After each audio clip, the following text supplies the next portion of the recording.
네, 안녕하세요. 어느덧 5월 13일입니다. 어제 음력으로 생일이라서 아들 녀석이 밥을 사준다 그래서 밥은 얻어먹고 아들에게 말했습니다. 우리 몸이 진화하는 것은 우리 의지로 된 것은 아니잖아. 그런데 아빠가 공부를 하고 이런 공부를 하고 저런 공부를 하고 노력을 해서 얻고 한 거는 네가 한 거는 네 자식한테 안 가잖아. 학교 다니면서 배웠던 것처럼 획득 형질은 유전되지 않잖아. 그래서 몸이 진화하는 거는 내가 진화하는 게 아니라 자연계에서 우주에서 진화시키는 거지만 우리 영혼이 진화하는 것은 자기 의지로 해야 된다. 아빠가 이번 부처님 오신 날 알게 된 게 확신하게 된 게 이거다. 아빠가 책 쓰고 강의하고 온갖 잘난 척 다 했지만 사실 명확히 몰랐다. 부처님이 오신 이유를. 그러니까 너는 지금부터라도 그 육신의 진화는 어차피 네가 하는 게 아니라는 걸 알지만 영혼의 진화는 네가 해야 된다는 걸 알고 코인도 좋고 회사도 좋고 다 좋은데 너의 영혼의 진화를 위해서 고민하고 공부했으면 좋겠다. 그렇게 얘기를 했어요. 예, 그 공부를 위해서 우리의 공부 계속 하겠습니다. 마음도 있고 생멸의 마음도 우리는 있죠. 우리처럼 이런 깨닫는 과정이 잠깐만요. 소리가 좀 너무 작은 것 같아서요. 소리를 좀 높여봤으면 합니다. 마음도 있고 생멸의 마음도 우리는 있죠. 우리처럼 이런 깨닫는 과정에 있는 사람은 세상 사고방식을 대신할 자기 나름만의 강력한 사고체계를 만들어낸다. 이런 거를 보림이라고 하죠. 우리 불교에서는 보림이라고 할 때 많은 접촉을 안 하죠.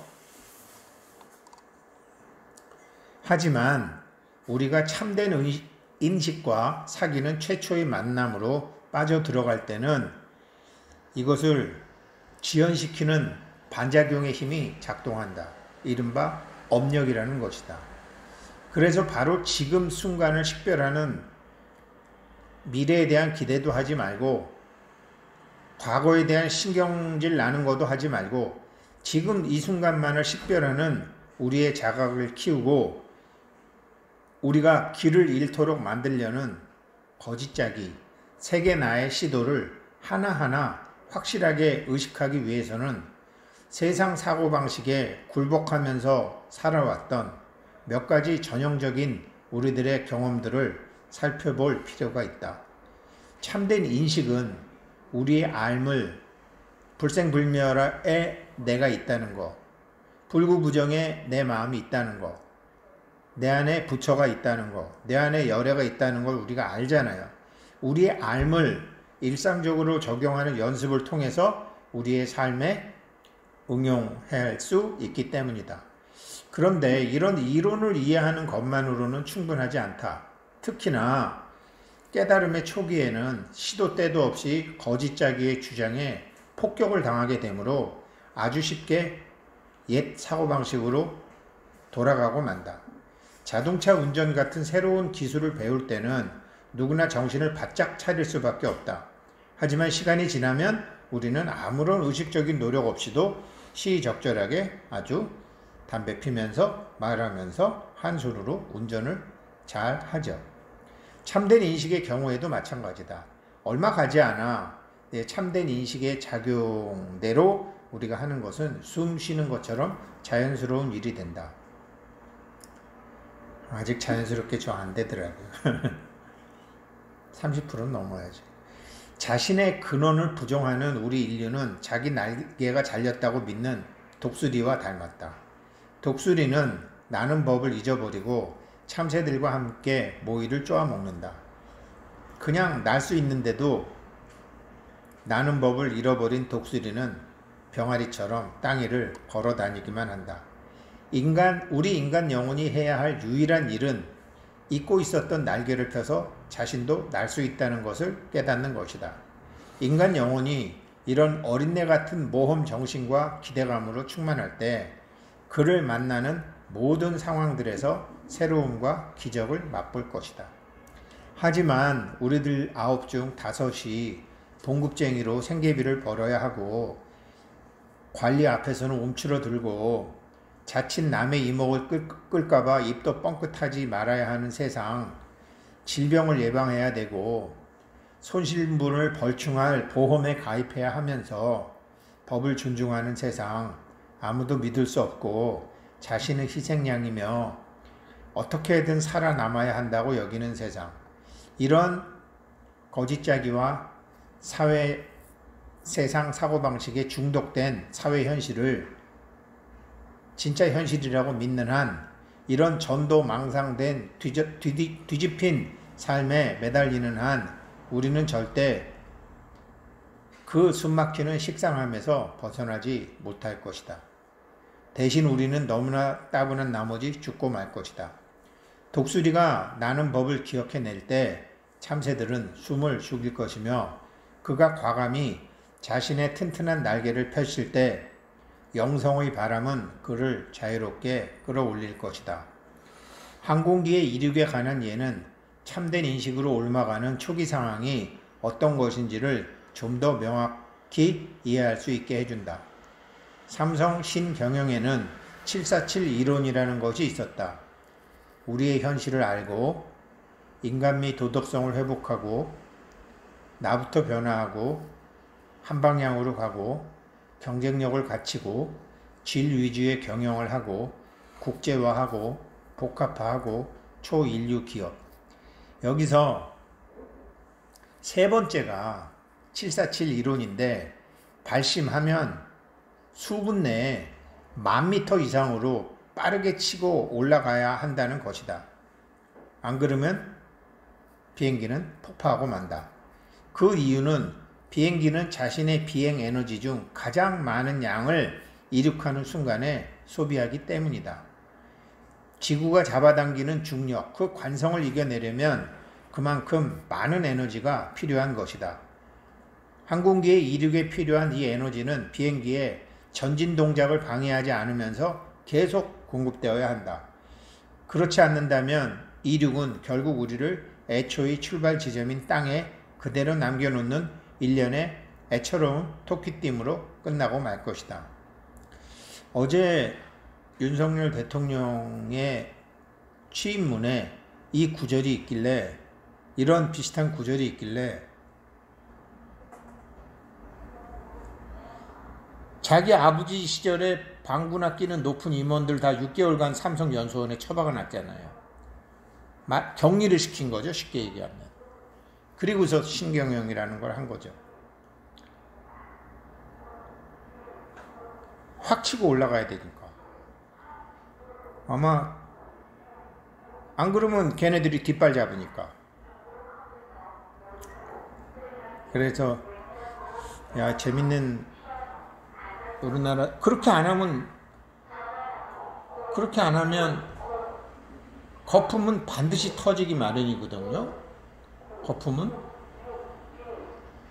그럼 뭐 주식, 코인, 뭐 부동산 뭐 다 작살나는 거죠. 굉장히 빨리 해야 되는 거죠.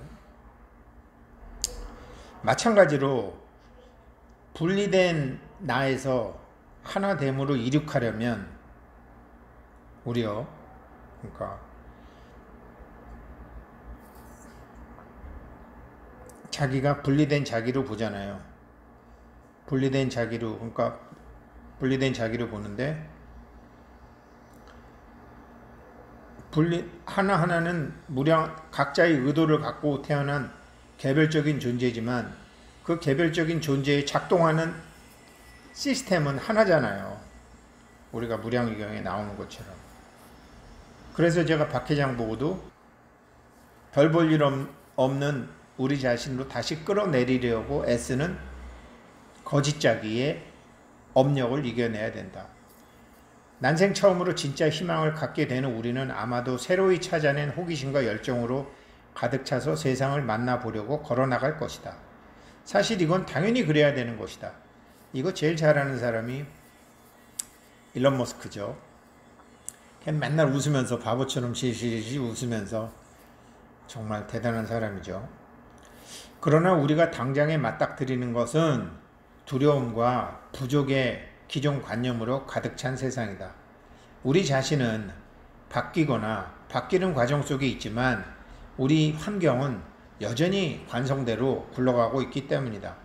그렇더라도 세상이 굴러가는 방식을 당신이 바꾸려고 그러지 마라. 참된 인식은 상황에 대한 인식을 바꾸는 것이지 상황을 바꾸는 것이 아니다. 우리는 뒤에 가서 들여다볼 것이지만 현재 상황이란 자기 자신의 인식의 거울에 비춰진 것에 불과하다는 사실을 이해하게 될 것이다. 처음에는 온갖 것들에게 자신의 힘을 내어주는 우리 주변의 동료 인간들을 보고 있기가 참 힘들 것이다. 마누라건 남편이건 자식이건 친구건 도반이건 여전히 주변 것들에 자신의 힘을 내어주는 사람들을 보고 있기가 힘들 것이다. 우리는 언제나 그렇게 두려움에 자신의 힘을 내어준다. 두려움의 원리를 숭배하는 이러한 모습은 헤아릴 수 없이 많다. 하지만 두려워하는 대상을 해로운 것으로 여기고 이런 것들에게 나를 해칠 힘을 준다는 점에서는 어느 경우나 동일하다. 저항을 하면 반드시 상대방을 더 강하게 해주는 거죠. 사실 우리가 지닌 힘은 워낙 강력해서 그 힘 자체를 실제로 없앨 수도 있다. 그렇지 않았더라면 제정신이었을 신들이 예를 들면 건강 문제에서 완두콩이나 당근 따위에 자신들의 믿음을 쏟아 붓는다고 생각해 보라. 참으로 희한한 일 아닌가. 아픈 사람은 약에 자신의 힘을 주고 담배 피우면 폐병 걸려서 죽는다는 금연주의자들은 담배에 오히려 힘을 주고 설탕 많이 먹으면 안 된다, 소금 많이 먹으면 안 된다는 사람들은 설탕이나 소금에게 힘을 넘겨주면서 살고 있는 것이다. 때로는 자기 자신의 파트너나 결제 상황에 자신의 힘을 넘겨주기도 한다.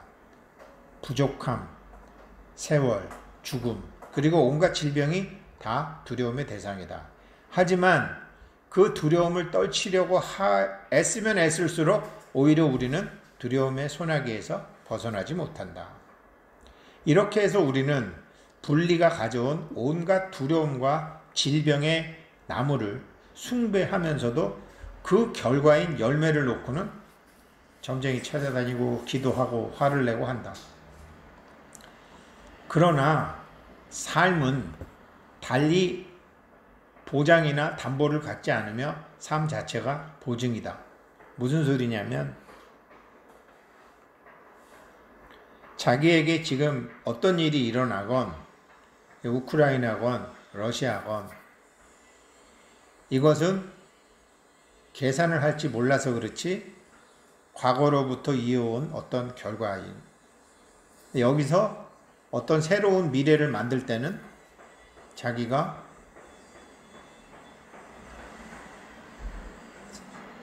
다른 선택을 해야죠.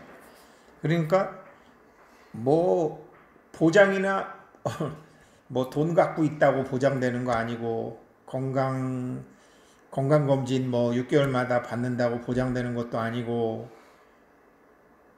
항상 현재다. 지금 자체가 보증이다. 그런데도 우리는 살아가는 것에 맞서 자신을 지키기 위해 삶에서 억지로 보장을 받아내려고 씨름하는 것이다. 우리는 몇 번이고 환상의 이 측면들만을 가려내어 이것들에게 초점을 맞추고는 그 환상, 다시 말해 꿈 안에서 대답을 찾으려 한다. 그러나 이런 행동은 분리 상태인 꿈속의 상황에 부여하는 가치 역시 그 꿈의 일부이지 실체가 아니라는 사실만을 더 분명하게 보여주게 된다.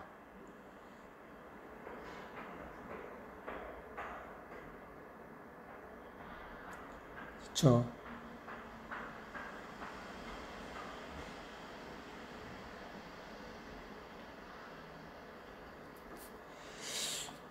지금 우리가 살아가는 거는 우리가 몸 받기 전에 저쪽 세상에서 어떤 이미 이러한 삶을 살도록 저쪽 세상에서 몸이 없을 때 우리가 마치 밤꿈을 꾸면서 밤꿈을 다 봤듯이 저쪽 세상에서 있을 때 지금 우리가 살고 있는 거를 우리가 다 봤단 말이에요. 영상으로. 그리고 지금 우리가 태어나서 나는 이런 삶을 살아야 되겠다라고 다 계획을 하고 우리가 몸 받아서 여기 왔다라는 거거든요. 우리 다 그렇게 계획한 거예요. 그렇게 저쪽에서 다 본 거야. 몸을 다 보고 0살의 우승택, 1살의 우승택, 3살의 우승택, 30살의 우승택, 50살의 우승택, 64세의 우승택 까지 64년간 다 지금 걔가 본대로 왔어요. 몸 받기 전에 우승택이란 이름이 정해지기 이전에 그게 다 보고 와서 이제 하는 거예요. 여기서 제가 오른발만 쓰던 거를 왼발 쓰는 것으로 바꾸지 못한다면 분리된 자기에서 하나의 자기로 하는 것을 바꾸지 못한다면 65세, 66세, 67세, 68세, 69세도 똑같아요. 왜냐? 우승택의 64살은 틀림없이 4살 때와 동일한 거진 비슷한 양태일 거라는 거죠. 연극의 배경만 다를 뿐, 연극의 등장인물만 좀 늙었을 뿐, 그 환경은 같은 환경에 놓일 것이라는 거죠. 안 바뀌어요. 다 정해진 대로. 이렇게 살도록 자기가 다 청사진 그려놓고 사는 거예요. 근데 살아보니까 이거 좀 바꿔야 되겠네. 그러면 완전히 내가 알던 나와 다른 나를 써야죠. 근데 대부분 내가 알던 나와 다른 나를 쓰기 위해서 몸받은 사람들이 태반이라는 거죠. 거진 다라는 거죠. 그리고 우리는 그 공부에 굉장히 깊숙이 와 있는 사람임에도 불구하고 아직 자기가 안 바꾸고 있는 거죠. 낙꿈. 그래서 이걸 낙꿈이라고 부른 거죠. 저쪽 세상에서 미리 다 꿈에 와 있는 거니까. 꿈에 대한 모든 평가는 꿈을 우리에게 더 현실로 만들어준다. 지금 현실에 투덜대고 불평하고 그렇게 어쩌고 저쩌고 평가를 내리는 순간 점점 그 길로 갈 수밖에 없어요. 여기서 이 점은 누구라도 쉽사리 이해할 것이다. 오히려 어려움은 그것이 꿈이라는 것을 모르는 꿈속에서 이런 말을 듣게 된다는 데 있다. 지금 우리가 현실이라는 것은 저쪽 세상에서 이미 다 꿈으로 다 보고 온 거라니까요. 그대로 가는 거예요, 지금. 만일 큰 칼을 든 도깨비가 컴컴한 골목길에서 우리를 쫓아오는 악몽을 꾼다면 아마 우리는 틀림없이 걸음아 날 살려라 하고 꿈에서 달아날 것이다. 우리는 덜덜 떨고 진땀을 흘리고 후들거리면서 이젠 끝장이라고 생각한다. 이 사건은 이제 우리에게는 두려운 일로 여겨진다. 하지만 꿈에서 깨고 나면 우리는 안도의 한숨을 내쉬면서 그게 다 꿈이었구나 라고 깨닫는다. 그런데 만약에 우리가 꿈속에서 골목길을 달려가는 동안에 이 사실을 알았다면 어떻게 되었을까? 우리는 달리던 것을 멈추고 웃었을 것이고 그렇게 되면 도깨비는 아무것도 아닌 것으로 그냥 사라지고 말았을 것이다. 우리가 삶이라고 부르는 이곳에서의 우리 위치가 바로 그런 것이다. 지금 각자가 자기가 체험하고 살고 어쩌고 골치 아픈 일, 신경 쓰는 일, 즐거운 일, 짜증나는 일이요. 저쪽 세상에서 다 우리가 계획하고 왔던 놀라운 얘기죠. 그래서 제가 정말로 부처님이 연기법을 깨달으셨다는데 인연의 이치가 어떻게 일어나는지 그렇게 궁금해서 한 10몇 년을 찾아 헤맨 것이고, 마치 장님 코끼리 만지듯이 조금씩 만져본 분들 쫓아다니기를 20여 년 하다 보니까 어느 날 물리가 터져가지고 부처님 연기법이 이러는 것일 것이다 라는 자신감이 들었는데 확신은 없었었고, 동안거 때부터 이것을 공부하면서 확신을 갖고 지금 해보고 있는 것입니다. 그리고 같이 공부하시는 분들, 이렇게 했을 때 모든 사람들이 생각하는 건강 문제, 돈 문제, 자녀 문제, 그런 것들이 하나하나 다 풀려나가고 정말 고진멸도, 그것을 넘어 상라가정의 길을 금생에 몸가졌을 때 느껴보시고 금생 여행, 금생에 이 수학여행 온 거